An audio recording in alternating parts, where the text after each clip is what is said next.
ব্রহ্মাণ্ড পুরাণ ১০ অধ্যায়। আমরা এই ভিডিওটায় বলবো। মহামুনি বায়ু বলতে লাগলেন, উল্লিখিত উপায়ে জ্ঞান লাভ করা সত্ত্বেও অনুরাগবশত কেউ যদি রাজস বা তামস কর্ম করেন, তাহলে সেই কর্মানুসারে তাকে ফল লোভ অবশ্যই করতে হবে।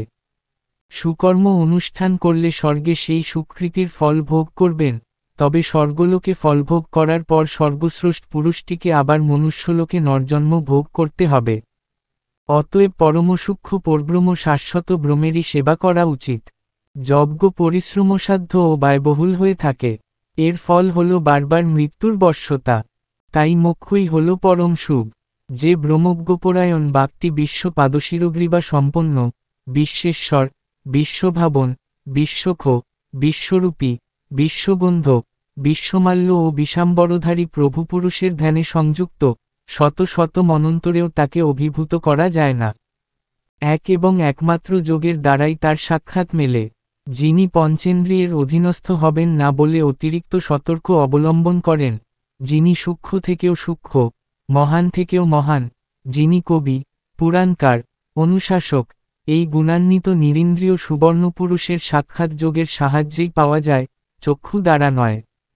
অবশ্য ত্রিগুণ, নির্বিকার, লিঙ্গযুক্ত, নিস্তন চেতন, নিত্য, সর্বদা, সর্বগত, শৌচ অচল ও সপ্রকাশ এবং লিঙ্গহীন এই পুরুষকে অবশ্য যুক্তি দ্বারাও পাওয়া যায়। ইনি চিন্তনীয় পুরুষ, ইনি ভেজে দীপ্যমান।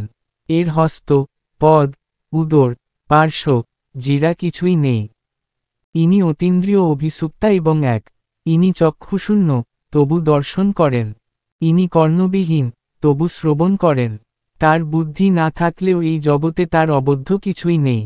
ইনি সর্বজ্ঞ কিন্তু বেদের দ্বারা অভেদ্য, অর্থাৎ বৈদিক শব্দ দ্বারা এর প্রকৃত স্বরূপ কোনো অবস্থাতেই সুস্পষ্টভাবে জানা যায় না। মুনিগণ এই মহান পুরুষকে আদি, সচেতন, সর্বগত, অতি সূক্ষ্মরূপে অভিহিত করে থাকেন। আর যোগীরা একে চেতনামধ্যে সর্বভূতের প্রসবধর্মী প্রকৃতিরূপে দর্শন করে থাকেন। তারা সর্বত্রই তার হস্ত ও পদ, সর্বদিকে তার অক্ষি, মস্তক ও মুখ প্রত্যক্ষ করেন। তিনি সর্বত্র কর্ণযুক্ত, তিনি সব কিছুকে আবৃত করে অবস্থান করেন। তিনি ঈশান অর্থাৎ প্রভু, তিনি সনাতনা, সর্বভূতের একমাত্র আশ্রয় পুরুষ। তিনি ভূতাত্মা, মহাত্মা, পরমাত্মা। তিনি অব্যয় অর্থাৎ বিকারহীন। তিনি সর্বাত্মা পরব্রহ্ম। তাকে হাজার বৎসর ধ্যান করলেও মোহগ্রাপ্তি ঘটে না। সর্বমূর্তিতে বিচরণ করেন বলে বায়ু যেমন গ্রাহ্য নামে অভিহিত হন, সেই রকম গগনব্যাপী ব্রহ্মাপুরী অর্থাৎ দেহমধ্যে অবস্থান করেন বলে পুরুষ নামে বিশেষিত হন। ধর্মলোপ হয়েছে এমন ব্যক্তি তার নিজের বিশেষ বিশেষ কর্মানুসারে স্ত্রী পুরুষ সহযোগে শুক্রশোণিত থেকে বারবার যোনিমধ্যে জন্মগ্রহণ করেন। গর্ভকালে প্রথমেই কলন উৎপন্ন হয়, তারপর সেই কলন বুদ্বুদে পরিণত হয়। এই সময় ঘূর্ণীয় চক্রের মাঝখানে স্থাপিত মূতপিণ্ডে হর্ণসংযোগ করলে যেমন বিবিধ আকারের বস্তু নির্মিত হয়, তেমনি বায়ুর ক্রিয়ানুসারে সেই কলনোদ্ভূত বুদ্বুদ থেকে আত্মা ও অস্থির সংযোগে যথাসম্ভব রূল ও মনোবিশিষ্ট মানুষ উৎপন্ন হয়। এই উৎপাদন প্রক্রিয়া কয়েকটি পর্যায়ে সম্পাদিত হয়। প্রথমে যে বায়ু জন্মায় সেই বায়ু থেকে জল জন্মায়, জল থেকে প্রাণ এবং প্রাণ থেকে শুক্রের বৃদ্ধি ঘটে। গর্ভ উৎপত্তির মূল কারণ যে শুক্রশোণিত তাতে শোণিত ও শুক্রের শতকরা অনুপাত হল ৩৩ ও ১৪।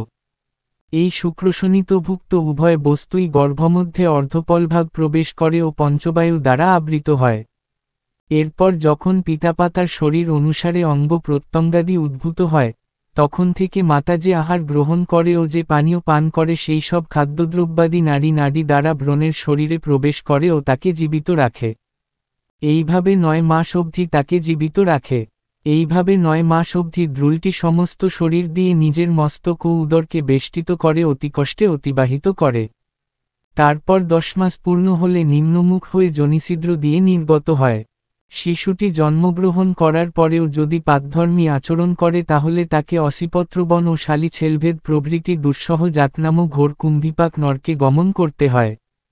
সেখানে ভৎসনা, পূজ, শোণিত ভোজন প্রভৃতি নরকনির্দিষ্ট যাতনা সহ্য করার পর ছিন্নভিন্ন হয়ে হুবিচ্ছিন্ন জলের মতো আবার নিজের সরল প্রাপ্তি ঘটাতে হয়। জীর এইভাবে ক্রমান্বয়ে নিজকৃত পাপাচরণের ফলে তপ্ত হতে হতে অপর কোনো কর্মফলজনিত দুঃখ অবশিষ্ট থাকলে তাও ভোগ করতে যাবেন। এক্ষেত্রে একটিমাত্র সুকৃতি দ্বারাই ভোগ শুভ প্রাপ্ত হয়। অতএব ধর্মাচরণই জীবের অবশ্যপালনীয় কর্তব্য। মৃত্যুকালে কেবলমাত্র কৃতকর্ম ব্যতীত আর কেউই জীবের অনুগমন করে না।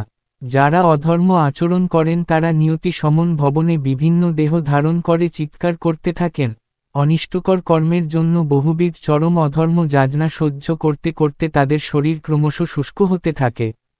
লোকে কায়মনোবাক্য যে অভীষ্ট বস্তু কামনা করে, পাপ বলপূর্বক সেই সবকিছুই হরণ করে। অতএব ধর্মাচরণ একান্ত প্রয়োজন। জীব পূর্বজন্মে যেরকম পাপকর্ম করবেন, পরজন্মে তদনুসারেই রকম ডাম্স জন্ম লাভ করবেন, এটাই বিধিনির্দিষ্ট বিধান। এই জন্মচক্র মানুষ থেকে স্থাবর পর্যন্ত বিস্তৃত। একে তামস সংসার নামে অভিহিত করা হয়। ক্রমানুসারে এই সংসারচক্র মনুষ্য থেকে পশুভাব, পশুভাব থেকে যুগত্ব, মৃগত্ব থেকে পক্ষীভার এবং পক্ষীভার থেকে সরীসৃপত্ব ও সরীসৃপত্ব থেকে স্থবিরতা এইভাবে বারবার পরিবর্তিত হতে থাকে। স্থবিরত্ব প্রাপ্তির পর যখন জীবের মনে আবার ধর্মচিন্তা জাগ্রত হয়, তখন সে কুম্ভকারের চক্রভ্রমণের মতো আবার মনুষ্যত্ব লাভ করে। ব্রহ্মা থেকে পিশাচ পর্যন্ত সাত্ত্বিক সংসার নামে পরিচিত, এদের স্থান হয় স্বর্গে। ব্রাহ্ম সংসারে সত্ত্বগুণ, স্থাবর সংসারে অমণ্ডন ও চতুর্দশ স্থানে কেবল রজগুণের বাহুল্য লক্ষ্য করা যায়।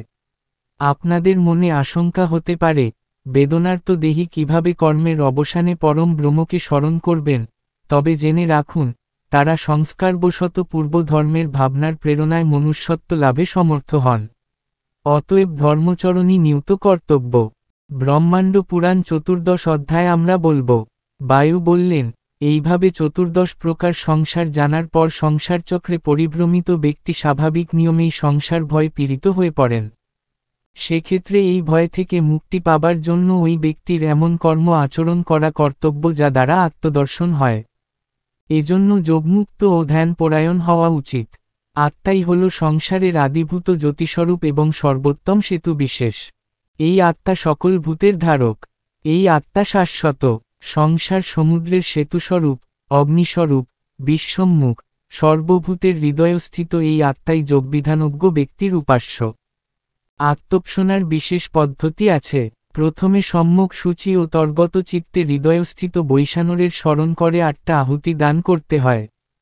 এরপর আচমন সেরে মৌনভাবে বৈষ্ণবের উপাসনা করতে করতে প্রাণায় সাহা এই মন্ত্র উচ্চারণ করে প্রণাহুতি নামে আহুতি দান করতে হবে। এরপর অপানের উদ্দেশ্যে অপানায় সাহা, সমানের উদ্দেশ্যে সমানায় সাহা, উদানের উদ্দেশ্যে উদানায় সাহা এবং ব্যানের উদ্দেশ্যে ব্যানায় সাহা বলে যথাক্রমে দ্বিতীয়, তৃতীয়, চতুর্থ ও পঞ্চম আহুতি দান করতে হবে।